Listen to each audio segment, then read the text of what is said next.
what issues are faced at the time of reconstitution. First one was calculation of new ratio, gaining ratio, sacrificing ratio. Issue number 2 was treatment of goodwill. Issue number 3, treatment of reserves, accumulated profits and losses. Issue number 4, revaluation of assets and liabilities. Obviously we are not talking about reserves here. Reserves के treatment separate थी, वो हो गई. Assets and liabilities. Assets and liabilities को कह रहा है कि revalue किया जाए. On the date of reconstitution compare किया जाए कि उसकी book value क्या है as appearing in the balance sheet or the information given, और आज की डेट में उसकी वैल्यू क्या है. अब आज की डेट में क्या वैल्यू है उसके लिए कंपनी वैल्यूअर्स अपॉइंट कर सकती है. हमें थ्योरेटिकली वैल्यूज गिवन होंगी, बट क्या कंपेयर कर रहे हैं बुक वैल्यू को मार्केट वैल्यू से कि आज की डेट में मार्केट वैल्यू क्या है. बट सर बचपन में हमने एक अकाउंटिंग प्रिंसिपल किया था, कॉस्ट कॉन्सेप्ट और हिस्टोरिकल कॉस्ट प्रिंसिपल. उसमें हमने सीखा था कि asset should be recorded at the price paid to acquire them and not the market value. जितने का आपने एसेट खरीदा उतने पे दिखाना चाहिए. मार्केट में उसकी वैल्यू क्या है उससे कोई लेना देना नहीं होता, because they are not meant for resale. But reconstitution में ये माना जाता है कि पार्टनरशिप अग्रीमेंट डिसॉल्व हो गया, एक नए से बिजनेस शुरू हो रहा है. तो इसलिए आपको सारे एसेट्स और लायबिलिटीज रीवैल्यू करने पड़ेंगे. क्यों करने पड़ेंगे? आपका ओल्ड रेशियो था 1:1:1, न्यू रेशियो हो गया 3:2:1. तो मेरा शेयर बढ़ गया, मैंने शेयर गेन करा फ्यूचर प्रॉफिट्स में. मैंने शेयर गेन करा फ्यूचर प्रॉफिट्स में. उसके लिए जो मैंने गुडविल की कॉम्पेंसेशन दी है वो तो फ्यूचर एस्टिमेटेड प्रॉफिट्स के हिसाब से दी है. अब अगर पहले से मेरे एसेट्स में इन्वेस्टमेंट आ रही है और उसकी वैल्यू बिल्डिंग आ रही है, कोई भी एसेट आ रहा है, एग्जांपल बिल्डिंग आ रहा है 1 लाख, और जब बेचे उसको आगे जाके तो उसके 5 लाख मिले. अब जो प्रॉफिट होगा वो तो न्यू रेशियो में डिस्ट्रीब्यूट होगा, बट बिल्डिंग तो पहले से ही एग्जिस्ट करती थी. तो रिकॉन्स्टिट्यूशन का रूल होता है no partner should be at a gain और at a loss because of reconstitution. Sir ये क्या बात हुई? जिसका शेयर बढ़ा है उसको तो फायदा होगा ना. कह रहे फायदा कैसा? उसके लिए उसने एक्स्ट्रा पेमेंट तो कर दी, वो तो आगे जाके जो कमाएगा कमाएगा ना. उस टाइम पे कोई अनप्लैंड गेन या लॉस तो नहीं हो गया, विंडफॉल गेन तो नहीं हो गया. वो तो उसने शेयर परचेज करा ना, उसमें प्रॉफिट क्या है? आपका शेयर था 1/3, अब हो गया 2/3. आपने दूसरे पार्टनर से 1/3 शेयर परचेज करा है, उसके पैसे दिए हैं, क्या वो प्रॉफिट है आपका कोई? नो, वो तो आपने एक्वायर करा है. आगे जाके जो कमाओगे तब आपको प्रॉफिट्स मिलेंगे उस रेशियो में. तो जो पुराने एसेट्स एंड लायबिलिटीज हैं वो तो सारे आपने जो भी परचेज करे होंगे, अपने प्रॉफिट सैक्रिफाइस करे होंगे, कुछ भी करा होगा, वो सब तो ओल्ड रेशियो में करा होगा. तो अगर कोई पुराना एसेट या लायबिलिटी कैरी फॉरवर्ड हो रही है तो उसको पहले एडजस्ट करना चाहिए कि आज की रेट में उसकी वैल्यू क्या है. कि अगर आपने इन्वेस्टमेंट 1 लाख की दिखा रखी है, आपने देखा कि आज की रेट में तो उसकी वैल्यू 150 है, तो 50,000 से उसकी वैल्यू बढ़ गई है, तो उसको रीवैल्यू करो, 50,000 से एसेट की वैल्यू बढ़ाओ, उसकी वजह से आपका प्रॉफिट होगा. वो प्रॉफिट पार्टनर्स में डिस्ट्रीब्यूट कर दो ओल्ड रेशियो में. कह रहे उससे क्या होगा? अभी बेचा तो है नहीं. कह रहे कोई बात नहीं, आपने रीवैल्यू करा तो उससे क्या हुआ कि 150 की मान ली बुक्स में 150 की दिखाने लगे, उसकी वजह से जो 50,000 का प्रॉफिट हुआ था वो पार्टनर्स में बांट दो.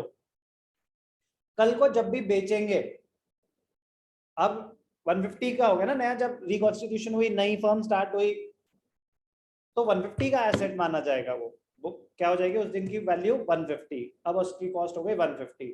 आगे जाके वो डेप्रिशिएट करेगा, बट जब बेचेंगे तो 150 के हिसाब से प्रॉफिट और लॉस निकालेंगे, और जो भी होगा वो न्यू रेशियो में होगा आगे जाके. तो on the date of reconstitution assets और लायबिलिटीज को रिवैल्यू किया जाता है, और अगर उसकी वजह से कोई भी प्रॉफिट हो रहा है तो वो पार्टनर्स में डिस्ट्रीब्यूट कर दिया जाए ओल्ड रेशियो में. अगर कोई लॉस हो रहा है तो वो भी पार्टनर्स ही बेयर करेंगे अपने ओल्ड रेशियो में. बहुत ही सिंपल, बहुत ही स्कोरिंग एडजस्टमेंट है, मजेदार. revaluation of assets and liabilities. No partner should be at a profit or at a loss just because of reconstitution हुआ, बैठे बैठे मेरा प्रॉफिट हो गया.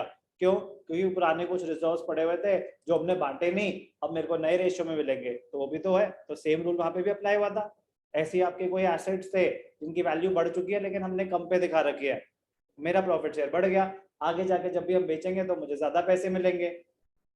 मैंने तो प्रॉफिट एक्वायर करा था ना, कि बिजनेस प्रॉफिट्स में शेयर एक्वायर करा था. ये तो एसेट्स एंड लायबिलिटीज में भी मेरा फायदा हो गया, पुराने वो भी, तो वो तो गलत है. उसके लिए तो मैंने कोई पेमेंट नहीं करी हुई. कह रहे इनको आप अभी एडजस्ट करो ताकि ना किसी का कोई फायदा हो ना ही किसी का कोई नुकसान हो. आपके ही पैसे हैं, पुराने रेशियो में एडजस्ट किए जाए. It means that if there are any profits or losses arising at the time of reconstitution on account of revaluation of assets and liabilities, they must be borne by the partners in their old profit sharing ratio. Nature क्या होता है revaluation account का? It is a nominal account. Nominal account का rule क्या होता है? Debit all expenses and losses, credit all incomes and gains. तो logic से चलेंगे तो कुछ भी याद नहीं करना कि सर रिवैल्यूएशन में डेबिट साइड आएगा या क्रेडिट साइड आएगा, कब डेबिट कब क्रेडिट. सिंपल. रिवैल्यूएशन का nature nominal account. Nominal account का rule debit all expenses and losses, credit all incomes and gains. आपके एसेट्स की वैल्यू बढ़ गई प्रीतिश, एसेट्स की वैल्यू बढ़ गई, increase in the value of assets, profit या लॉस? प्रॉफिट. रिवैल्यूएशन को डेबिट करें या क्रेडिट? रिवैल्यूएशन को डेबिट करें या क्रेडिट? सुनाई नहीं दिया? अब सुनाई दिया, बट अलग सा लगा. But answer is correct, credit करेंगे. क्यों? Debit all expenses and losses, credit all incomes and gains. तो क्रेडिट साइड पे क्या आएगा? Increase in the value of assets and decrease in the value of liabilities. Debit side पे क्या आएगा? Losses, decrease in the value of assets and increase in the value of liabilities. कौन से assets और liabilities यहाँ पे नहीं दिखाने? पहली बात तो treatment of reserves, accumulated profits, losses वो अलग होती है, वो यहाँ पे नहीं आएगी. पार्टनर्स कैपिटल और करंट बैलेंसेस वो इंटरनल अमाउंट्स है, वो यहाँ पे नहीं आते. और कोई भी एसेट और लायबिलिटीज के अलावा मतलब कुछ भी अगर चेंज हो रहा है कि आपने गलत वैल्यू दिखा रखी है, गलत वैल्यू और सही वैल्यू आज के डेट में मार्केट, गलत क्या मतलब आपकी बुक वैल्यू कुछ और मार्केट वैल्यू चेंज हो गई है सेम चीज की, तो वो यहाँ पे आ जाएगी. सब कुछ आएगा अगर उसमें कुछ चेंज हो रहा है तो. कोई भी एसेट और liability except the reserves, accumulated profits and losses. Capital में भी अगर कुछ चेंज हो रहा है तो इसके थ्रू हम रूट करेंगे, वो जब आएगा तो आपको पता चल जाएगा. हाँ, रिवैल्यूएशन कराने में कोई खर्चा हुआ है, आपने वैल्यूअर्स को अपॉइंट किया था, 2000 का खर्चा हो गया, तो वो फर्म का एक्सपेंस है, तो उसकी एंट्री होती है revaluation account debited to cash और बैंक. अगर कोई पार्टनर वो बेयर कर रहा है तो उसकी एंट्री होती है revaluation to partners capital account. Compare करेंगे डेबिट्स को क्रेडिट्स से. अगर डेबिट्स ज्यादा हैं मतलब आपके लॉसेस ज्यादा हैं तो क्या आएगा? Loss on revaluation. अगर क्रेडिट्स ज्यादा हैं तो क्या है आपका? प्रॉफिट और गेन ऑन रीवैल्यूएशन. लॉस हो या प्रॉफिट हो, ओल्ड रेशियो में ही एडजस्ट किया जाएगा. दिखाएंगे कैसे? अगर डेबिट्स ज्यादा हैं तो बैलेंसिंग फिगर क्रेडिट साइड पे आ जाता है, हम लिखेंगे by loss on revaluation transfer to partners capital account. Credits ज्यादा हैं तो आ जाएगा डेबिट साइड पे बैलेंसिंग फिगर आ जाएगा टू प्रॉफिट और gain on revaluation transfer to partners capital account. कोई भी डाउट? ध्यान से देखेंगे. Increase in the value of assets, तो इंक्रीज इन एसेट्स और decrease in liabilities. Decrease in assets और increase in liabilities.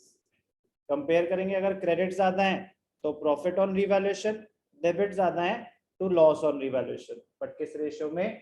Old ratio में. एक इंपॉर्टेंट पॉइंट जो मैंने आपको अभी बताया कि अगर बाय चांस क्वेश्चन में क्या एग्जिस्ट करता है? Revaluation expenses. क्या एग्जिस्ट करता है? Revaluation expenses. तो दो सिनेरियो हो सकते हैं, एक कि फर्म ने पेमेंट करी, एक किसी पार्टनर ने पे करी. तो अगर फर्म ने पे करी तो एंट्री होती है टू कैश और बैंक अकाउंट क्या है ये? Revaluation expenses. To partners capital account if revaluation expenses are borne by a partner। वो क्वेश्चन ही बता देगा, रिवैल्यूएशन को डेबिट हो रहा है, पार्टनर को क्रेडिट होता है, तो उसके कैपिटल अकाउंट में भी दिखा देंगे आप। कोई दिक्कत? बहुत ही सिंपल सा कॉन्सेप्ट है, एक छोटा सा क्वेश्चन करके दिखाता हूं ताकि साथ के साथ कॉन्सेप्ट क्लोज हो जाए।